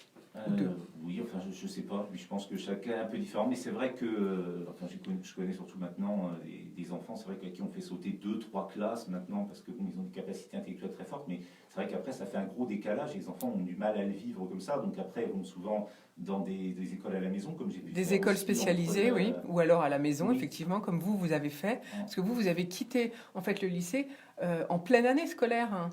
Ah, en terminale, oui. Donc, mais déjà, enfin en première, déjà j'y allais presque pas, enfin j'y allais vraiment de temps en temps, j'étais vraiment... Et puis vous avez repassé votre bac en candidat libre. Oui. Alors vous parlez dans votre livre de la douance intellectuelle. Qu'est-ce que c'est? Expliquez-nous.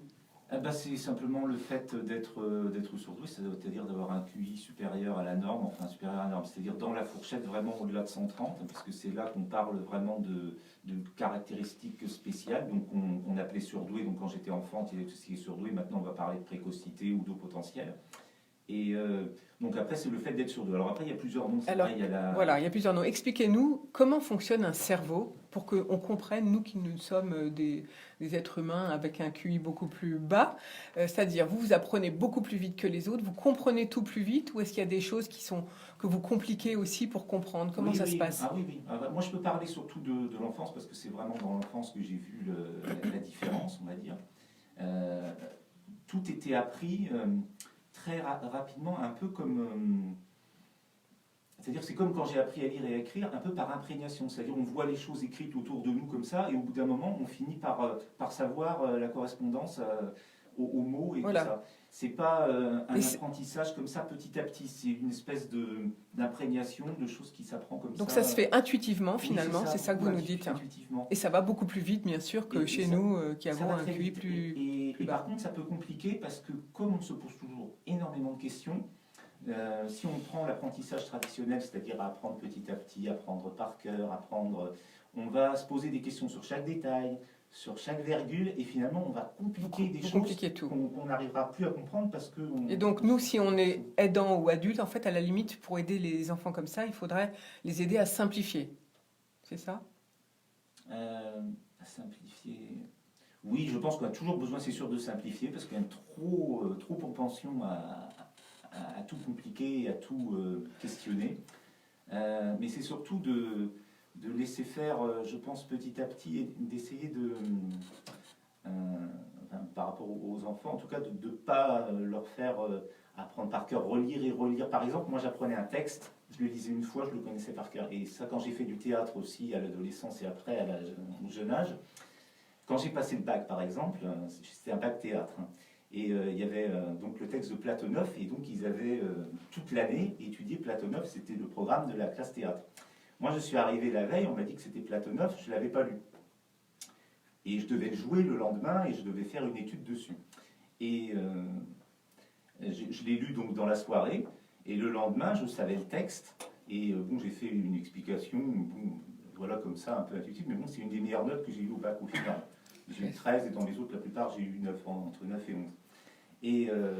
Et ce texte, je suis sûr que si je l'avais appris par cœur, parce que j'avais déjà vu ça quand j'ai fait du théâtre aussi plus jeune, plus je le récitais, et je me posais des questions, oui, mais alors pourquoi, et pas, ou, pourquoi. Et donc, du coup, je finissais par me noyer dedans et ne plus comprendre du tout le texte et tout le connaître. Vous êtes un enfant des nouvelles technologies, puisque vous êtes jeune, donc vous avez connu donc les Game Boy, les jeux vidéo, l'ordinateur. Est-ce que ça vous a aidé ou au contraire, non? Qu'est-ce que vous en pensez?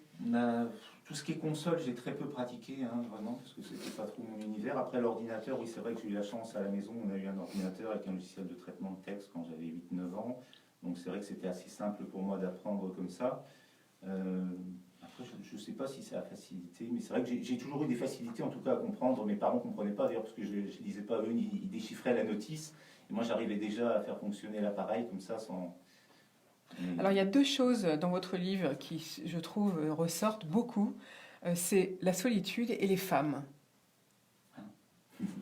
Donc, mais les femmes elles vous ont toujours aidé ou enfoncé quand vous avez été entraîné dans cette secte, parce que vous étiez tombé amoureux d'une femme. Donc, pour une femme, vous êtes même rentré dans une secte, c'est quand même incroyable. Et puis, vous en êtes sorti grâce à une autre femme, justement, ça c'est aussi formidable.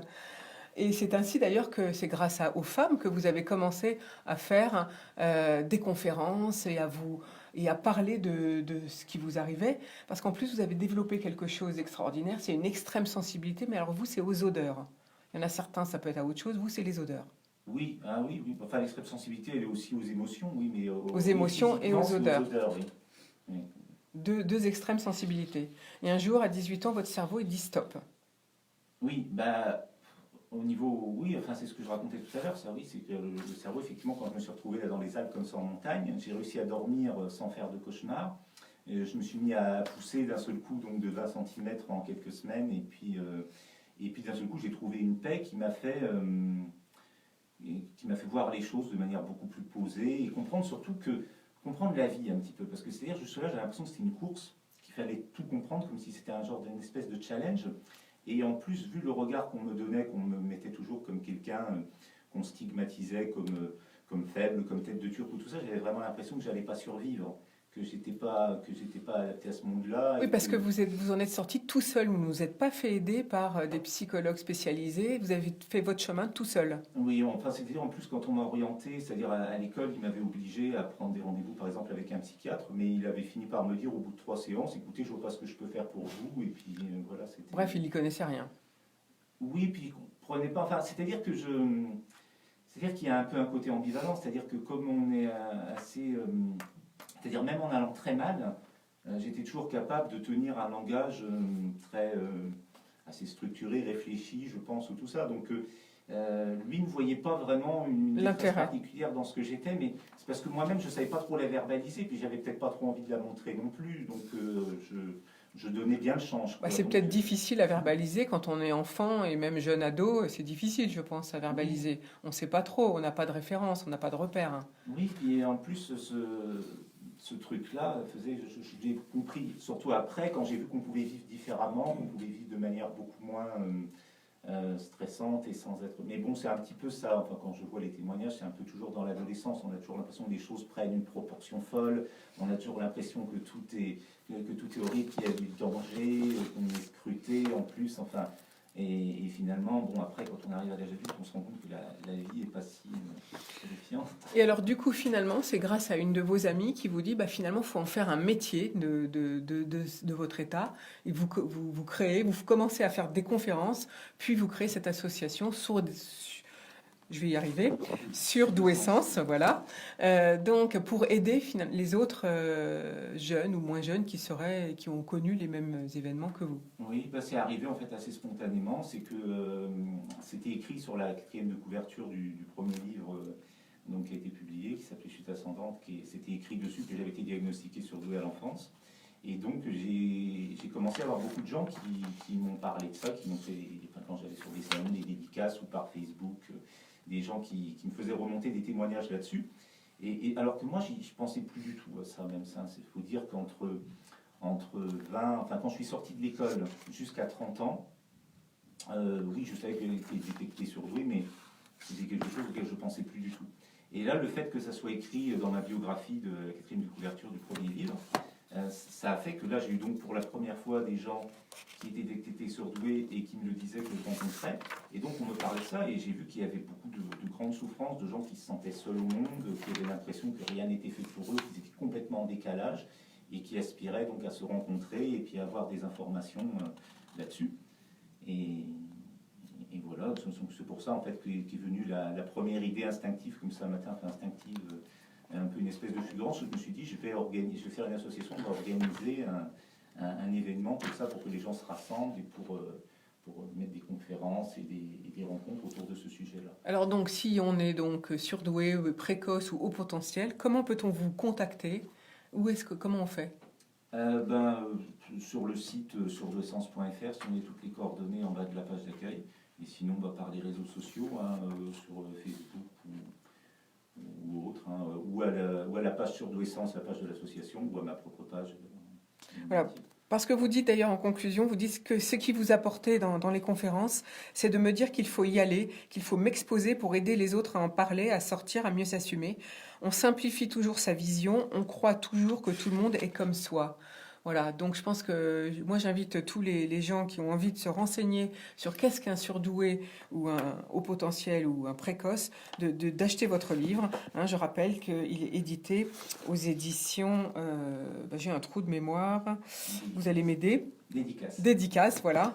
Et donc, et à lire donc pas à pas, parce que c'est quand même un bon guide pas à pas de voir l'état d'un enfant, puisque finalement chaque chapitre c'est un peu une année de vie, on va dire. Oui, je peux résumer un peu. C'est plus développé dans les années d'enfance. Voilà, mais c'est quand même bien un bon repère. Et donc, merci beaucoup pour avoir écrit cet ouvrage, votre témoignage, Alban Bourdi. À nos côtés, également, donc, Michel Zaccaro. Alors, vous êtes l'auteur, vous, d'un livre « Je suis tel que vous m'avez défait » chez Publishroom, car vous voulez lever le voile. Alors, vous, c'est le contraire. Finalement, les femmes ne vous ont pas aidé, en tout cas, votre mère ne vous a pas aidé, vous en voulez beaucoup à votre mère, que vous dites qu'elle vous a trahi, qu'elle a été toxique, manipulatrice. Et finalement, vous avez toujours idéalisé votre mère, dès la plus tendre enfance. Oui, mais je pense comme beaucoup d'enfants, surtout quand on est petit garçon, il faut se replonger un petit peu dans les années, parce que je suis en 1962. Donc les mentalités étaient un petit peu différentes, les parents avaient un système d'éducation aussi qui est totalement différent maintenant d'une autre. Oui, parce que vous, l'école, d'abord c'est un choc, mais surtout votre mère vous élève, enfin vos parents, au martinet ou par des coups de badine.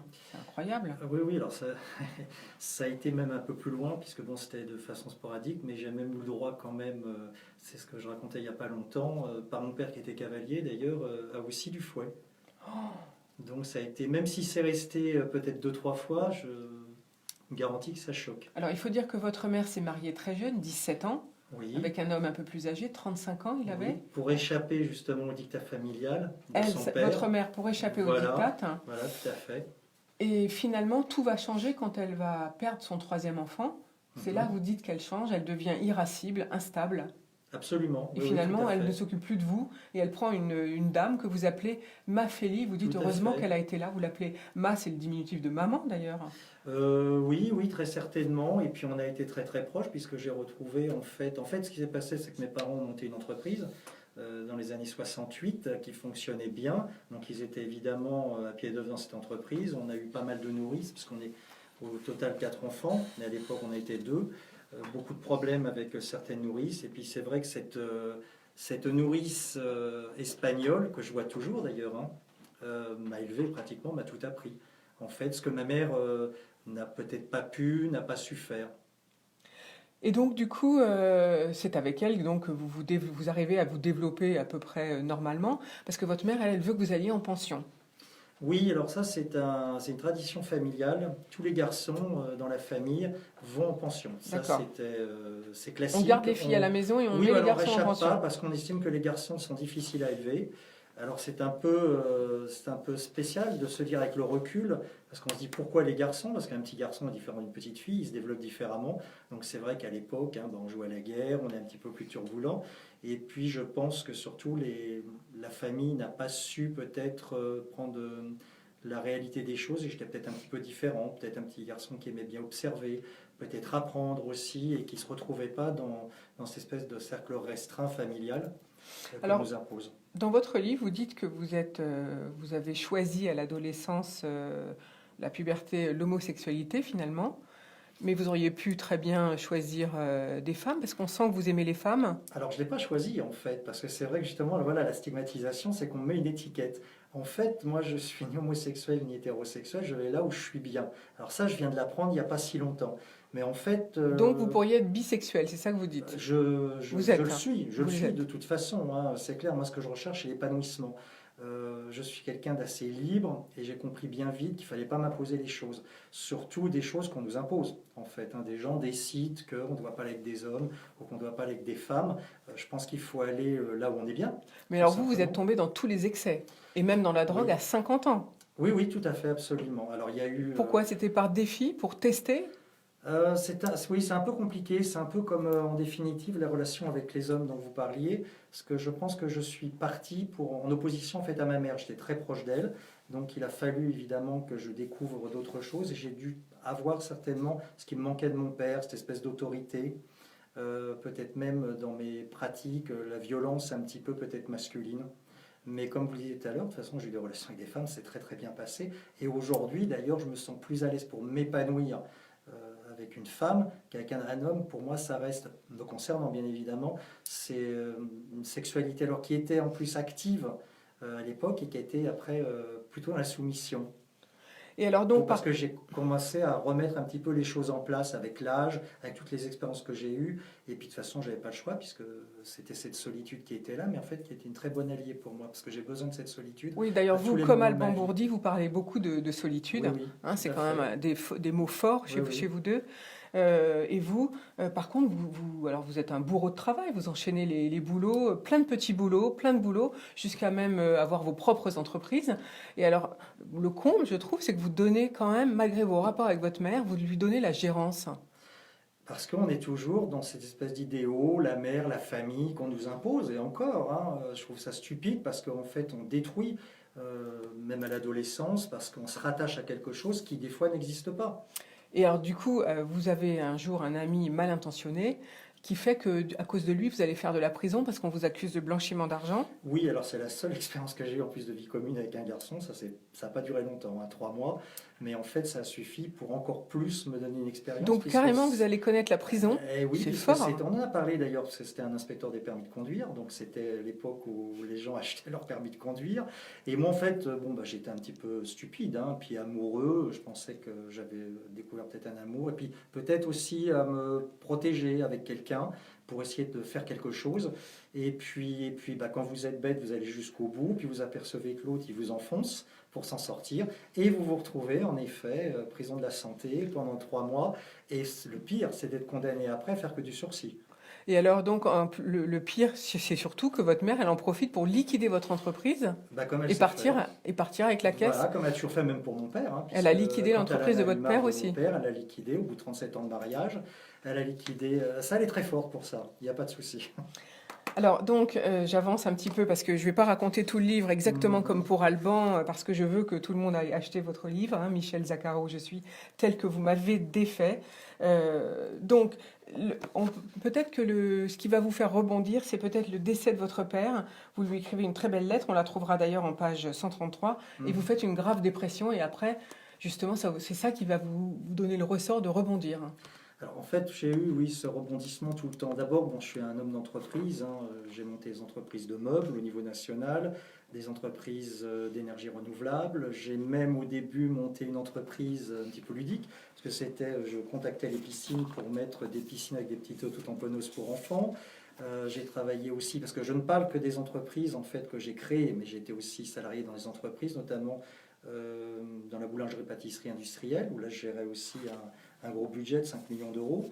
Et donc tout ça m'a permis en fait de me relever. Mais en fait, ma vie est un peu compliquée et difficile, mais elle a au moins le mérite d'apprendre beaucoup de choses. C'est qu'à chaque fois j'étais dans des situations difficiles, en fait, il y a une lueur. D'ailleurs j'en parle, puisque je décris, ça vous a pas échappé peut-être en tant que femme, au début de mon évolution dans le ventre de ma mère, de ma conception, et de cette lueur qui existe toujours, puisque j'ai aussi des phénomènes paranormaux, et ça m'a beaucoup guidé. Alors je ne sais pas les maîtriser, mais ça m'a toujours guidé pour trouver dans mon esprit une image qui se mettait en place en disant tu dois faire ça. Oui, d'ailleurs, dans votre livre, c'est comme dans celui d'Alban Bourdi, tous les deux, d'ailleurs, vous démarrez par votre naissance. Oui, tout à fait, parce que je pense que je pense qu'on a un point certainement commun, c'est qu'on a compris que tout est parti de là, et le fait de se retrouver peut-être dans une position un petit peu de bienveillance et protégée.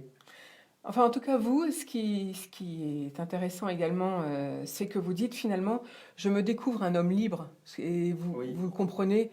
Finalement, c'est à partir de l'âge de 50 ans, 55 ans, que vous découvrez que tout ce parcours de vie, c'est parce que finalement vous êtes un homme libre, mais que vous ne l'aviez pas compris avant. Je ne l'ai pas compris, en fait, comme beaucoup de gens, et c'est là le problème, puisque tout se joue à l'adolescence. J'ai enfin compris que je pouvais être complètement détaché, aussi bien de la famille que des amis, et que l'être humain est d'ailleurs une capacité énorme, puisqu'en fait, c'est ce qu'on disait tout à l'heure, en fait, on nous rend la vie compliquée, comme si c'était difficile. Dès que vous êtes jeune, moi c'est ce qui s'est passé, on me disait toujours que j'étais feignant, que j'étais pas adroit, que j'ai le droit, que j'étais pervers évidemment par mes pratiques sexuelles. Et tous ces espèces de clichés, en fait, qui vous pourrissent la vie quand vous êtes adolescent. Quand on a 16 ans, si on n'a pas eu son BEPC ou si on ne pense pas avoir son bac, on pense que tout est foutu. Mais en fait, pas du tout, puisque même encore aujourd'hui, j'entreprends des choses. Et c'est vrai que moi, aujourd'hui, j'ai déjà le bonheur de vivre, parce qu'avec toutes les maladies que j'ai eues, ça a été très compliqué, parce qu'il a fallu tout gérer. Et surtout de pouvoir... et tout gérer seul, en plus, c'est pas évident. Tout gérer seul. C'est vrai, quand vous retrouvez des fois, vous êtes chez vous et que vous avez la porte ouverte avec des personnes qui passent et que vous avez des seringues partout, à un moment, j'ai eu toujours ce ressort de me dire, mais qu'est-ce que je fais, où je vais? Alors, vous avez deux sœurs et un frère. Deux sœurs et un frère. Et vous avez une sœur aînée qui a 4 ans de plus que vous, si j'ai bien calculé. C'est ça, tout à fait. Donc, et avec elle, vous n'avez pas gardé de lien? Pas du tout, non. D'ailleurs, j'en parle dans mon livre. Au début, ça a été compliqué puisqu'elle ne m'acceptait pas. Donc de toute façon... Oui, mais ça c'est le fait d'être un enfant. Après, ça se tasse avec l'âge. C'est le fait d'être un enfant, mais quand il y a encore 6 ans, je passais les réveillons de Noël et vous êtes quand même exclus, vous êtes au bout de la table, c'est même terrible parce qu'en fait, vous avez votre mère qui est vraiment pervers, je veux dire, qui vous dit, bon, écoutez, on va peut-être rentrer parce que demain on se voit, alors vous n'êtes pas invité. Voilà. Vous arrivez... Mais vous y retournez quand même tout le temps. J'y retourne tout le temps jusqu'au moment où j'ai pris la décision, il y a quelques années, où j'ai mis... Alors, comment vous avez fait? Est-ce que vous êtes fait aider? Parce que Alban Bourdi nous a dit tout à l'heure qu'il a fait son chemin tout seul. Et vous, est-ce que vous l'avez fait tout seul? Alors, en fait, ce sont mes maladies qui m'ont permis d'avancer. Je suis tombé sur un médecin dont je parle d'ailleurs dans mon livre, Gabriella, qui, elle, m'a sauvé. Parce que là, c'était dramatique, puisque là, on parle même d'avoir perdu par des traitements un organe vital. Vous avez perdu un rein. Un rein, tout à fait. Oui, vous parlez du docteur Spiridon. Voilà, Spiridon. C'est elle qui vous a sauvé finalement, et avec elle, vous avez repris le lien avec la société. Absolument, et elle m'a aiguillé sur un psychanalyste qui est dans l'institut où je vais. On a eu 10 séances en fait, et pour comprendre, il m'a dit maintenant c'est plus la peine de se voir, Michel, votre problème c'est votre mère. Donc là, il y a eu un ressort. Il y a eu un ressort dans mon esprit. En fait, il faut comprendre ce qui ne va pas. Absolument. Et vous n'aviez pas réussi à comprendre. Il faut comprendre, voilà, tout à fait, le départ, la cause en fait. C'est ça qui est important parce que ça peut être multiple. Et c'est pour ça que ce livre est intéressant parce que c'est un livre sur vraiment la psychologie familiale. Je pense qu'il est très intéressant parce que c'est un vrai livre en plus, puisque j'ai vécu tous les thèmes de ma vie, puisqu'on parle quand même c'est vrai de violence familiale, psychologique, verbale, et puis vous ne cachez rien, vous dites rien tout. Du tout, harcèlement scolaire, parce qu'il y a le harcèlement scolaire, on en parle beaucoup, violence sexuelle, puisque malheureusement pas par la famille, j'ai eu des violences sexuelles aussi, après les maladies, donc la séropositivité, les drogues, la justice, donc ça fait beaucoup. Mais tout ça m'a construit en fait. Alors, si vous me dites maintenant, vous avez l'air bien épanoui. Est-ce que vous êtes heureux? C'est la question qu'on a envie de vous poser. Je suis très heureux parce que j'ai justement maintenant, au moins, j'ai le cran de vivre libre ma vie. Voilà, vous avez fait la paix avec vous-même finalement. Mais je crois que j'ai toujours été en paix en fait. Ce sont les éléments extérieurs qui m'ont complètement, je pensais détruit. Alors évidemment aujourd'hui je suis bien, mais on se rappellera toute sa vie des moments difficiles. Ce que je peux vous dire, vous arrivez, vous avez une maladie, on arrête un traitement parce que on ne peut pas le cumuler avec un autre, autrement c'est la fin. Et tout ça fait qu'il a fallu toujours se bagarrer, sortir beaucoup plus fort. Mais aujourd'hui, quand je regarde derrière, je me dis que ça a été une vie quand même formidable. Alors évidemment, elle n'est pas exceptionnelle. Oui, parce que vous avez vécu beaucoup de choses. Beaucoup, énormément de choses. En fait, on peut dire que vous avez vécu de multiples vies entre tout ce que vous avez vécu à titre personnel, tous les métiers que vous avez réalisés, c'est incroyable. En fait, c'est ce que tout le monde devrait vivre. C'est pour ça que je pense que... Alors, c'est quoi la suite pour vous? La suite aujourd'hui de ce que je fais. Donc, je promotionne évidemment mon livre. Je vais essayer aussi de faire des conférences pour expliquer tout ça, puis bien développer. Donc le futur, c'est continuer à écrire et faire des conférences. Il y a déjà d'ailleurs un deuxième livre qui est en instance, et puis de recommencer aussi dans l'entrepreneuriat, puisque j'ai mis en place encore de nouvelles choses. Eh bien écoutez, vous reviendrez nous voir pour ces nouvelles entreprises. Merci beaucoup Michel Zaccaro. Je rappelle que c'est Je suis tel que vous m'avez défait aux éditions Publish Room. En tout cas, l'émission s'achève. Je vous souhaite une très belle journée. Je vous retrouve dès demain. Bonne journée à tous et merci pour votre présence. Merci à vous. Merci. Au revoir.